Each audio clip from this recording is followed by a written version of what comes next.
Hello dear student. आज मैं आप सबको प्रोकैरियोटिक सेल काफ़ी डिटेल से बताऊंगा। पिछले क्लास में जो पढ़े थे उसका एक बार क्विक रिकैप कर लेते हैं। पिछले क्लास में हम लोग काफ़ी डिटेल से हर एनसीईआरटी का उस लाइन को देखे थे और मार्किंग किए थे, जहां से नीट में या तो क्वेश्चन पूछा जा चुका है या आगे पूछे जाने की संभावना है। पिछले क्लास में पढ़े थे एन ओवरव्यू ऑफ सेल, और इस टॉपिक में जितने भी इम्पोर्टेंट सब टॉपिक था या जितने भी इम्पोर्टेंट लाइन था सभी लाइन को देख लिए थे। ये सारा पॉइंट जो है आप अपने एनसीईआरटी में एक बार देख सकते हैं। और उसके बाद ये फिगर भी देखे थे, जैसे आरबीसी राउंड एंड बाइकनकेव होता है, डब्ल्यूबीसी जो होगा अमीबॉइड होगा, कॉलमनर एपिथेलियम सेल कैसा होगा तो लॉन्ग एंड नैरो होगा, nerve cell branch and long होगी, ट्रेक्वाइड जो होगा इलंगेटेड होगा, और मीजोफिल सेल जो होगा राउंड एंड ओवल होगी। उसके बाद लार्जेस्ट आइसोलेटेड सेल क्या होगा तो एग ऑफ एन ऑस्ट्रिच होगा। ठीक है। आरबीसी का जो डायमीटर होगा वो 7 माइक्रोमीटर होगी। नर्व सेल लॉन्गेस्ट सेल होगा, ये सब देख लिए थे। सेल का अलग अलग शेप एंड साइज होता है, जैसे ये डिस्क लाइक शेप का हो सकता है। उसके बाद पॉलीगोनियल हो सकता है, डिस्क लाइक बोलेंगे, पॉलीगोनियल बोलेंगे, कॉल्यूमिनर, क्यूबाइडल, थ्रेड लाइक, और इवन इरेगुलर होगा। शेप इसका वेरी करेगी उसके फंक्शन कैसे करती है उसी के आधार पे। ये सारा पॉइंट हम लोग डिटेल से स्टडी कर चुके थे। तो आज निकालिए प्रोकैरियोटिक सेल, और इसको काफ़ी डिटेल से हम लोग पढ़ेंगे। तो प्रोकैरियोटिक सेल पढ़ेंगे, आप एनसीईआरटी में मार्किंग करते जाइएगा जैसे जैसे मैं आपको बताऊं। देखिए, the prokaryotic cell are represented by bacteria, blue green algae, mycoplasma and PPLO, अर्थात प्लूरो निमोनिया लाइक ऑर्गेनिज्म। बहुत इंपॉर्टेंट है। देखिए, प्रोकैरियोटिक सेल किस किस को रिप्रेजेंट करेगी तो बोलेंगे इसमें बैक्टीरिया भी हो सकता है, ब्लू ग्रीन एल्गी भी होगा, माइकोप्लाज्मा भी होगी एंड पीपीएलओ भी होगा। पीपीएलओ का फुल फॉर्म पूछेगा तो क्या बताएंगे आप? Pleuro pneumonia like organism. ठीक है। तो ये सवाल पूछा जा सकता है कि प्रोकैरियोटिक के अंतर्गत इसमें से कौन कौन होगा। अगर इसमें से कोई भी होगा तो उसको टिक कर दीजिएगा। उसके बाद आगे का लाइन देखिए, they are generally smaller and multiply more rapidly than eukaryotic cell. ये बहुत ज़्यादा छोटा होता है और ये मल्टीप्लिकेशन बहुत ही ज़्यादा बड़े स्पीड से करता है। किसके रिस्पेक्टिवली तो यूकैरियोटिक सेल के रिस्पेक्टिवली ये ज़्यादा क्या करती है, मल्टीप्लाई करती है। उदाहरण के तौर पे देख लीजिए, वायरस जो है देखिए कितना ज़्यादा स्पीड से मल्टीप्लाई करेगी। ये जो कुछ दिन पहले कोरोना वायरस आई थी तो उसमें आप देख रहे होंगे कि कोरोना वायरस का जो मरीज का जो संख्या था वो जो बहुत ज़्यादा क्या करती थी, बढ़ती थी, क्योंकि ये क्या प्रोकैरियोटिक सेल के अंतर्गत आएगी और ये रैपिडली क्या करेगी, मल्टीप्लाई करेगी। किसके रिस्पेक्टिवली तो यूकैरियोटिक सेल के रिस्पेक्टिवली, जो फिगर में दिया गया है। तो फिगर भी चलिए मैं आपको दिखा दूँ। तो आप फिगर 8.2 को देखिए, इसमें क्या दिया गया है, diagram showing comparison of eukaryotic cell with their, diagram जो है दिया गया है, diagram showing comparison of eukaryotic cell with their organism. उसके ऑर्गेनिज्म के आधार पर उसका कंपैरिजन यहाँ पे दिया गया था, इसको देखेंगे। देखिए पहला फिगर, ये फिगर को देखिए, ये बहुत बड़ा फिगर है, ये बड़ा सा फिगर है। इस फिगर को देखिए, और टिपिकल यूकैरियोटिक सेल है जो 10 से 20 माइक्रोमीटर होगा। ठीक है, जो 10 से 20 माइक्रोमीटर इसका साइज होगा। और ये है टिपिकल यूकैरियोटिक सेल, इसका अलग अलग सेल ऑर्गेनेल्स यहाँ पे दिया गया है जो आगे के हम लोग पढ़ेंगे। ठीक है। उसके बाद टिपिकल बैक्टीरिया देखिए, टिपिकल बैक्टीरिया जो होगा ये टिपिकल बैक्टीरिया, और ये कैसा होगा तो 1 से 2 माइक्रोमीटर होगा। फिगर में कुछ बताया गया है और उसमें थ्योरी में कुछ बताया गया है, तो इसको आप याद रखेंगे। ये है डॉटेड, ये PPLO, pleuro pneumonia like organism. ये जो होता है अबाउट 0.1 माइक्रोमीटर का होगा। कैसा होगा तो 0.1 माइक्रोमीटर का। ये डॉटेड जो देख रहे हैं वो वायरस है। वायरस का साइज पूछा जाएगा तो क्या बताएंगे, 0.02 से 0.2 माइक्रोमीटर इसका साइज होगा। तो ये सारे यूकैरियोटिक सेल जो है उसका साइज भी देख लिए, तो ये आप याद रखेंगे क्योंकि यहाँ से क्वेश्चन पूछा जाता है नीट में। तो हम लोग देख लिए फिगर 8.2 और उसका साइज भी देख लिए, बहुत इंपॉर्टेंट है, याद रखेंगे। आगे देखिए, आगे दिया गया है, they may very very gently in shape and size. ये किस में वेरी करेगी? अपने शेप और साइज में वेरी करेगी। कौन? तो प्रोकैरियोटिक जितने भी सेल होगा सभी। The 4 basic shape of bacteria, इसका कितना शेप होगा? तो 4 बेसिक शेप होगा। ये भी सवाल पूछा जा सकता है कि बैक्टीरिया का कितने बेसिक शेप होगा, क्या बताएंगे? 4 बेसिक शेप होगा। और इसके बारे में आप बायोलॉजिकल क्लासिफिकेशन में काफ़ी डिटेल से पढ़ चुके होंगे, उसका फिगर भी वहाँ पे दिया गया है, तो आप अभी ही निकालिए, जाइए बायोलॉजिकल क्लासिफिकेशन में और वहाँ पे देख लीजिए। देखिए बेसिलस जो होगा वो कैसा शेप होगा? तो रॉड शेप होगा। कोकाई कैसा होगा? स्फेरिकल शेप होगा।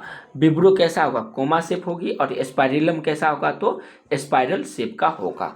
तो यहाँ से सवाल पूछा जा सकता है 4 बेसिक शेप में कौन कौन होगा? तो बेसिलस का शेप कैसा होगा? क्या बताएंगे? रॉड शेप होगा। कोकस का शेप कैसा होगा? तो स्फेरिकल होगा। विब्रियो का शेप कैसा होगा? तो कोमा शेप होगा। और स्पाइरलम का शेप कैसा होगा? तो स्पाइरल होगी। तो ये 4 बेसिक शेप है, इसको भी आप याद रखेंगे। नेक्स्ट इंपॉर्टेंट लाइन देखिए, the organisations of the prokaryotic cell is fundamentally similar even through prokaryotic cell.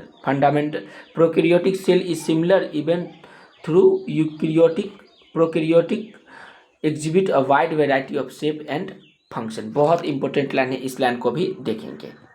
बहुत इंपॉर्टेंट लाइन है दोस्त, ये बताया गया है कि ऑर्गेनिज्म ऑफ प्रोकैरियोटिक सेल का जो ऑर्गेनिज्म होगा वो क्या होगा? फंडामेंटली सिमिलर होगा इवन, जबकि through prokaryotic exhibit wide variety of shape and size. और इसका शेप और साइज क्या होगा? वाइड वेराइटी में चेंज होगा, मतलब बड़े पैमाने पे इसकी शेप और साइज चेंज होगा। बट ये क्या होगा? फंडामेंटली सिमिलर होगा। कौन? तो सभी प्रोकैरियोटिक सेल। ये भी बहुत इंपॉर्टेंट लाइन है, इस लाइन को भी याद रखेंगे। तो इस पैराग्राफ में जो पढ़े उसका एक बार क्विक रिकैप ले लेते हैं हम लोग। प्रोकैरियोटिक सेल देखिए, प्रोकैरियोटिक सेल जो होगा वो किस किस को रिप्रेजेंट करेगी? तो बैक्टीरिया को, ब्लू ग्रीन एल्गी को, माइकोप्लाज्मा एंड पीपीएलओ को क्या करेगी? रिप्रेजेंट करेगी। ये बहुत ज़्यादा स्मॉल होता है और मल्टीप्लाई मोर रेपिडली करती, किसके रिस्पेक्टिवली? तो यूकैरियोटिक सेल के रिस्पेक्टिवली। उसके बाद इसका शेप एंड साइज जो होगा वो जेंटली वेरी करेगी। ये टोटल कितने बेसिक शेप में होगा? तो 4 बेसिक शेप में होगा, जो यहाँ पे दिया गया है। कितने कौन कौन? तो बेसिलस जो रॉड शेप होगा, कोकस जो स्पेरिकल शेप होगा, विब्रियो जो कोमा शेप होगी, और स्पाइरलम जो स्पाइरल शेप होगा। इसका ऑर्गेनाइजेशन जो होगा प्रोकैरियोटिक सेल का फंडामेंटली सिमिलर होगा, लेकिन वाइड वेराइटी में, बड़े पैमाने पे इसकी शेप और साइज में क्या पाई जाएगी? डिफरेंस पाई जाएगी, मतलब वेराइटी पाई जाएगी, अलग अलग वेराइटी का ये प्रोकैरियोटिक सेल होगा। तो उम्मीद करते हैं ये सारा पॉइंट रिवाइज भी हो गया होगा। आगे का इंपॉर्टेंट लाइन देखिए, बताया गया all prokaryotic have cell wall surrounded the cell membrane. जितने भी प्रोकैरियोटिक होगा उसका सेल वाल किससे सराउंड करेगी? तो सेल मेम्ब्रेन से सराउंड करेगी। इंपॉर्टेंट लाइन है, एक्सेप्ट इन माइकोप्लाज्मा। माइकोप्लाज्मा क्या है? एक प्रोकैरियोटिक होगा, लेकिन इसका जो सेल वाल होगा वो किसे सराउंड नहीं करेगी? तो सेल मेम्ब्रेन से सराउंड नहीं करेगी। इंपॉर्टेंट है, पूछा जा सकता है, एक्सेप्शन वाला ही तो पूछेगा कौन ऐसा प्रोकैरियोटिक है जिसका सेल वाल सेल मेम्ब्रेन से सराउंड नहीं करेगी? तो बताएंगे माइकोप्लाज्मा ही ऐसा है, जो हमारे सिलेबस में दिया गया है। The fluid matrix filled in the cytoplasm. और इसका फ्लूइड मैट्रिक्स जो होगा किस में फिल्ड करेगी? तो साइटोप्लाज्म में फिल्ड करेगी। There is not well defined nucleus. क्या इसके पास, प्रोकैरियोटिक सेल के पास वेल डिफाइंड न्यूक्लियस होगा? तो बोलेंगे नहीं, इसके पास वेल डिफाइंड न्यूक्लियस नहीं होगा। तो ये भी सवाल बन सकती है और पूछा जा सकता है आपसे। The genetic material is basically naked होगा। इसका जेनेटिक मटेरियल जैसे डीएनए होगा या आरएनए जो होगी वो बेसिकली क्या होगा? तो नेक्ट होंगे। Not enveloped bye nuclear membrane. और इसका कोई न्यूक्लियर मेम्ब्रेन से ये इन्वेलप्ड नहीं हो सकती है। कौन? इसका जेनेटिक मटेरियल। जैसे बैक्टीरिया, वायरस आर का तो आरएनए होता है और अदर का क्या होगा? डीएनए। तो ये जितने भी प्रोकैरियोटिक देखें उसका जेनेटिक मटेरियल, जैसे मान लीजिए आरएनए, ये क्या होगा? कोई इन्वेलप से इसके पास कोई न्यूक्लियर मेम्ब्रेन नहीं होगा, ये इन्वेलप नहीं होगा न्यूक्लियर मेम्ब्रेन से। In addition to genomic DNA the single chromosome circular DNA. Genomic DNA को क्या कहेंगे? Single chromosome. इसके पास क्रोमोजोम की संख्या सिंगल होगा और ये कैसा होगा, कौन शेप का होगा, तो बोलेंगे सर्कुलर होगा। ये भी इंपॉर्टेंट लाइन है कि जीनोमिक डीएनए में कितना क्रोमोजोम होगा, तो बोलेंगे केवल एक क्रोमोजोम, तब ना सिंगल क्रोमोजोम कहेंगे। इसको क्या कहेंगे? सिंगल क्रोमोजोम कहेंगे। और ये इसका शेप कैसा होगा? सर्कुलर होगा, लीनियर होगा, पॉलीगोनियन होगा, या कैसा होगा, तो क्या बताएंगे? सर्कुलर इसका डीएनए होगी। बहुत इंपॉर्टेंट लाइन है। आगे का इंपॉर्टेंट लाइन देखते हैं।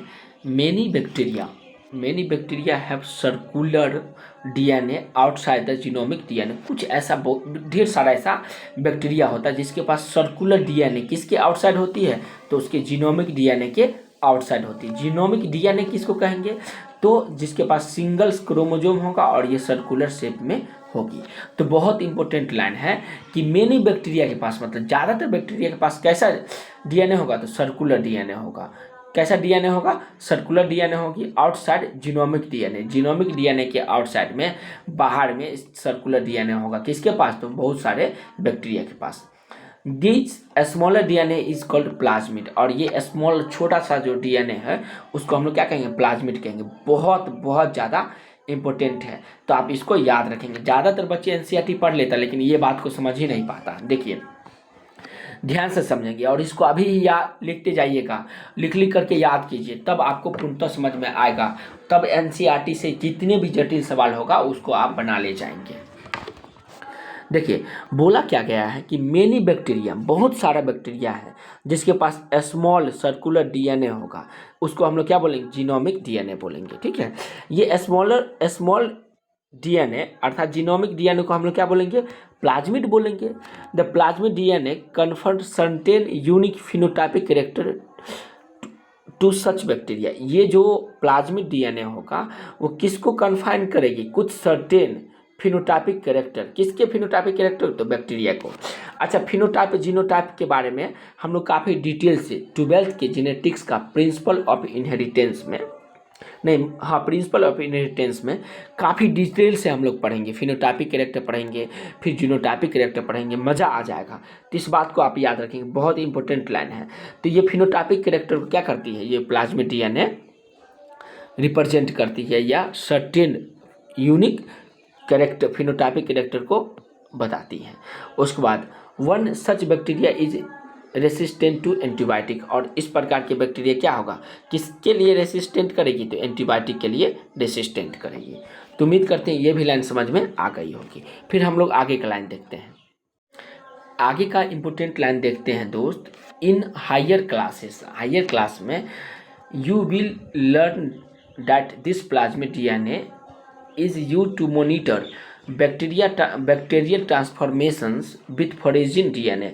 हायर क्लास का मतलब क्लास 12th में या उसके आगे आने वाला जो भी क्लास होगा उसमें हम लोग पढ़ेंगे प्लाज्मिड डीएनए का यूज किसमें? Monitor bacterial transformation with foreign DNA. Bacteria का ट्रांसफॉर्मेशन होगा किसके साथ? फॉरेजिन डीएनए के साथ। फॉरेजिन मतलब बाह्य डीएनए के साथ क्या होगा? बैक्टीरिया का ट्रांसफॉर्मेशन होगा। उसमें किसका यूज करेंगे? तो प्लाज्मिड डीएनए का यूज करेंगे। इस बात को हम लोग मॉनिटर करेंगे आगे हायर क्लास में। नेक्स्ट लाइन देखिए, nuclear membrane is found in eukaryotic. जितने भी यूकैरियोटिक होगा उसमें क्या पाया जाएगा? तो न्यूक्लियर मेम्ब्रेन पाई जाएगी। ये भी इंपॉर्टेंट लाइन है, इस लाइन को भी आप याद रखेंगे। क्या बताया गया है कि न्यूक्लियर मेम्ब्रेन जो होगा किस में पाई जाएगी? तो यूकैरियोटिक सेल में पाया जाएगा। No organelles like the ones in eukaryotic. कोई ऑर्गेनेल्स इसमें नहीं पाया जाएगा यूकैरियोटिक के जैसा। And found in prokaryotic cell, जो प्रोकैरियोटिक सेल में होगा। Accept ribosome. राइबोसोम तो देखे ही थे, पिछले लेक्चर में देखे थे कि राइबोसोम प्रोकैरियोटिक यूकैरियोटिक दोनों में पाया जाएगा। Prokaryotic have something unique in the form of inclusion. Prokaryotic के पास कुछ यूनिक होता है, किसके फॉर्मेट में? तो इंक्लूजन बॉडी के नाम से जानेंगे। इंक्लूजन के फॉर्म में इसमें कुछ यूनिक होगा। तो इस बात को भी याद रखेंगे कि प्रोकैरियोटिक सेल जो होगा उसमें कुछ यूनिक क्या होगी? तो इंक्लूजन के फॉर्मेट में यूनिक होगा। उसके बाद है specialise differentiated form of cell membrane called mesosome.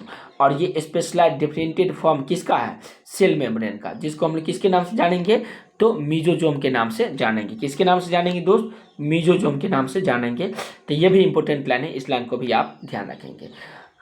The characteristics of prokaryotes, जो किसके कैरेक्टरिस्टिक्स होगा, तो प्रोकैरियोटिक सेल के कैरेक्टरिस्टिक्स होगा। इस लाइन का एक बार मीनिंग फिर से समझिए, specialised differentiated form of cell membrane called mesosome. Specialised होगा डिफरेंशिएटेड सेल का, जिसको हम लोग क्या बोलेंगे, मीजोजोम बोलेंगे। ये मीजोजोम किसका कैरेक्टरिस्टिक्स है, तो प्रोकैरियोटिक का। देख रहे हैं यहाँ पे यूकैरियोटिक प्रोकैरियोटिक का कैरेक्टरिस्टिक्स फॉर्म आती है। They are essentially infolding of cell membrane, जो किसके लिए इसेंशियल करेगी, तो किसके इनफोल्डिंग में, तो सेल मेम्ब्रेन के इनफोल्डिंग में ये इसेंशियल रोल अदा करती है। तो उम्मीद करते हैं ये सारा पॉइंट आपको समझ में आ गया होगा। कोई भी प्रॉब्लम होगा तो आप कमेंट में बता सकते हैं। और साथ ही साथ ये जो पॉइंट मैं बताया हूँ एनसीईआरटी में मार्किंग कर लिए हम, तो उम्मीद करते हैं। और आपका जो दोस्त होगा 5-10 बॉयज़ और गर्ल्स का जो आप ग्रुप बनाए होंगे, उससे ज़रूर डिस्कशन कीजिएगा। और हर एनसीईआरटी के लाइन को इस तरह से पढ़िए कि हर एक लाइन से क्वेश्चन बनेगा, तभी आप नीट में सारा क्वेश्चन आप बना ले जाएंगे। और आपका जो सपना है कि बायोलॉजी के पेपर में 360 में से 360 मार्क लाए, वो सपना भी साकार होगा। और कोई भी प्रॉब्लम हो तो कमेंट में बताइएगा। वीडियो अच्छा लगा तो लाइक कीजिए और चैनल को सब्सक्राइब कीजिए। धन्यवाद दोस्त।